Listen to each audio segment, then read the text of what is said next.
Hi, my name is Hussein Suleiman and I'm from the Department of Computer Science in the School of Information Technology. I'm here to present to you an invitation to information technology and computer science. Now, why is information technology important? Well, we can look at a couple of examples that people can relate to fairly easily. The first is medical technology. Things like CAT scans rely on information technology, on computing, in order to produce images of the human body when somebody is critically ill. Very current example would be all of the research that surrounds vaccines for COVID-19, on the spread of the virus, the spread of different variations of the virus. All of this makes extensive use of computing as a fundamental tool in fighting disease. Then we look at something like Google, the company that everybody loves to hate, the search engine that allows you to find information on all kinds of things in the world, but a company that also produces all kinds of interesting innovations in society today. We look at computer games, an industry that is in fact so large that it has been larger than Hollywood for a long time and is very much a part of many people's lives today. Then you look at online shopping. I don't know about you, but during the pandemic, online shopping was something that was very important for many people because you could shop without having to actually walk through stores.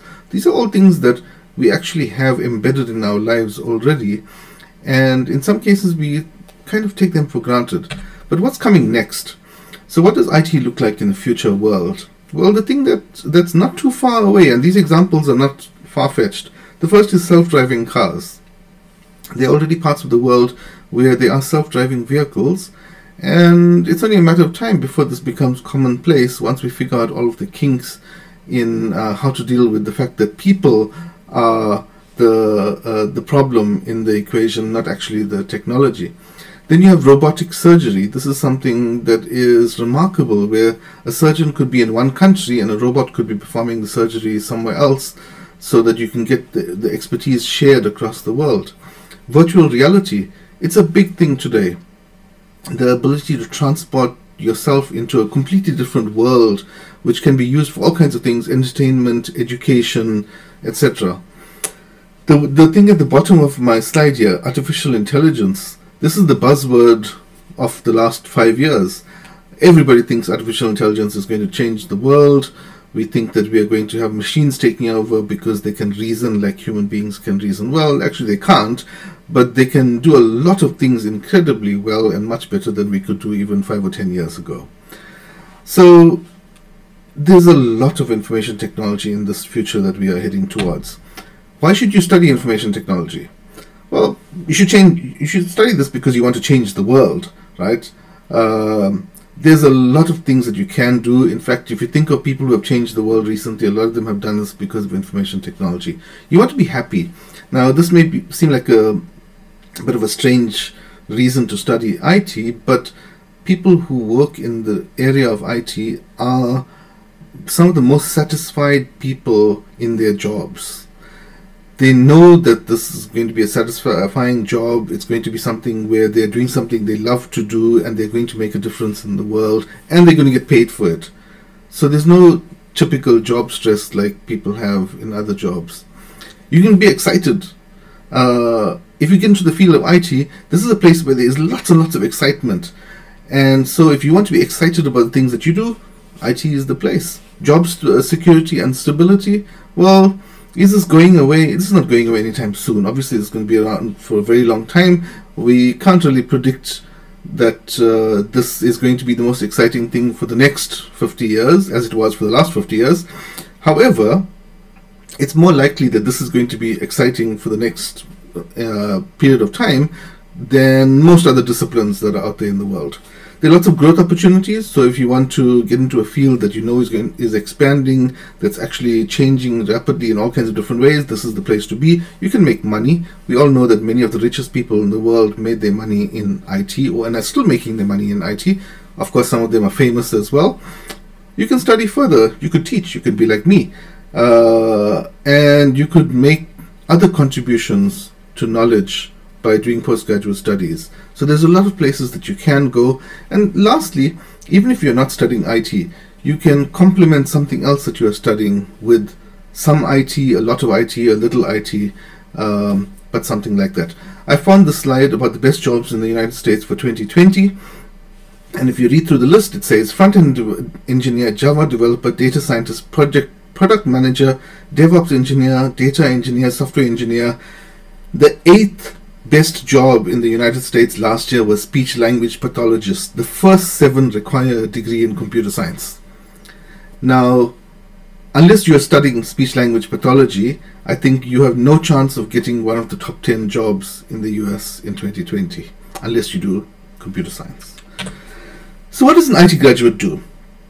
Well, an IT graduate is not the person in this picture. We don't sit in dark rooms by terminals and work by ourselves any longer.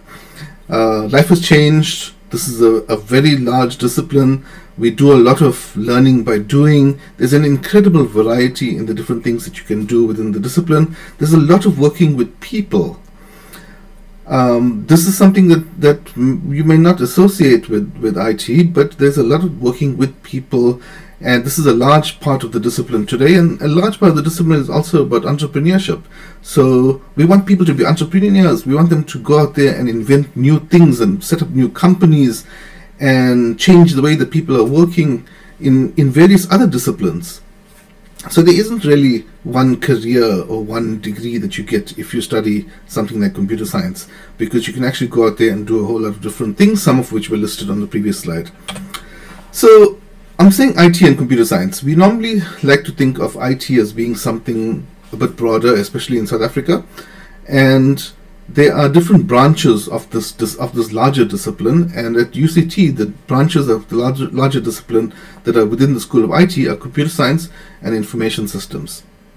And computer science is a lot about foundations and principles of software and algorithms, and information systems is more about business processes. And I'm not going to talk about information systems, but I'm going to talk about computer science.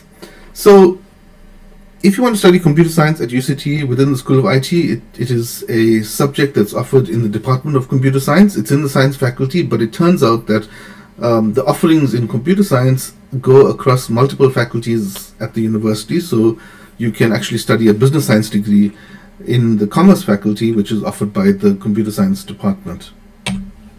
So what is this thing that's called computer science that lots of people hear about? Well, it's in some way a study of computer software. But it's software because the software is a representation of what we call algorithms. So an algorithm is a carefully thought through set of steps to do something.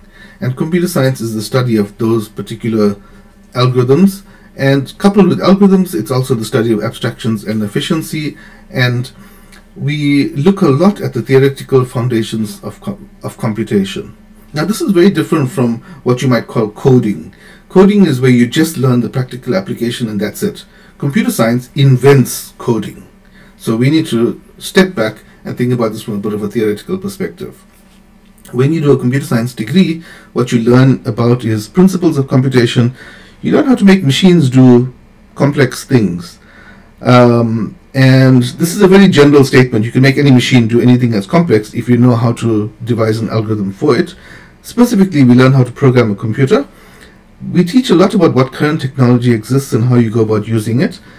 And there's a lot of problem solving, because ultimately computer scientists end up being problem solvers.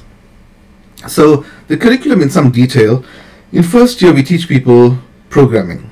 A lot of programming. We start off gently with programming and problem solving in Python, and this is a course that probably most people should do.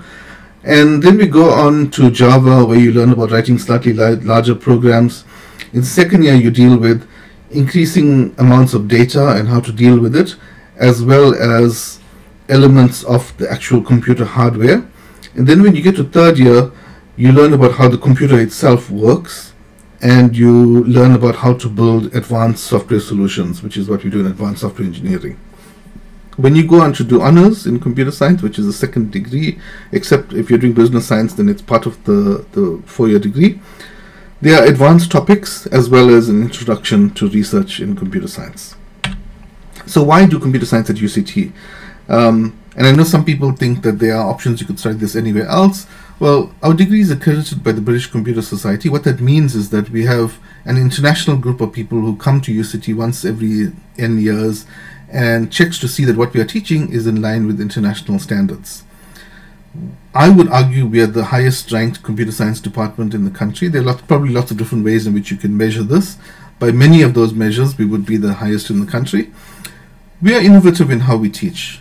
Things are always changing. We're always trying to improve things, introduce new ideas into our courses and how we actually execute the teaching and learning. The staff are interested in all kinds of exciting things, and this is one of the reasons why we are sought after by lots of people. And we are very enthusiastic. I mean, computer science is something that we really love. So how do you get into computer science? Well, to do computer science, you have to meet the point score for admission quite clearly. But the important thing is, in order to study computer science as a major, as a program, you need to have a particular mark in mathematics, which is 70% in the National Senior Certificate or something that's equivalent to it. So it doesn't matter how you're studying computer science, which I'll get to in a minute. That is the most important thing, 70% NSC mathematics. There are other requirements depending on what other degrees you would be applying for or getting into, but the computer science part of it requires that 70% in mathematics. And then the question that everybody asks is, shouldn't I know how to program already? All my friends did IT in high school, and I feel like, you know, I'm behind because I don't know about this. Well, that's okay, because really we have people with PhDs in computer science, and we think we can teach you far better than any high school teacher. And high school teachers are great, right? They know how to teach. We know computer science. So if you don't know anything, it's not something to worry about. You can catch up very quickly, and probably within the first year you will be in the same place as those people who did IT in high school. So what degrees can you do if you want to study computer science? Well, you can do a BSc with a major in computer science, a business science degree with a specialization in computer science. You can also do a BCom degree with a specialization in information systems and computer science together. And you can even do a BA with a major in computer science. So there's lots of different options to study computer science. In all cases, the computer science courses that are in all of these degrees are exactly the same. So you sit in the same class, you do the same lectures, and you're going to get the same job at the end of the day with some variability. If you're interested, you can ask me questions, hussain@cs.ucg.ac.za. I will either answer, or I will send you to somebody else who will give you the answer. Or you can ask anybody else in computer science, and they can answer the questions you might have about studying computer science. So that's it for me. Thank you very much for listening, and good luck with your degree.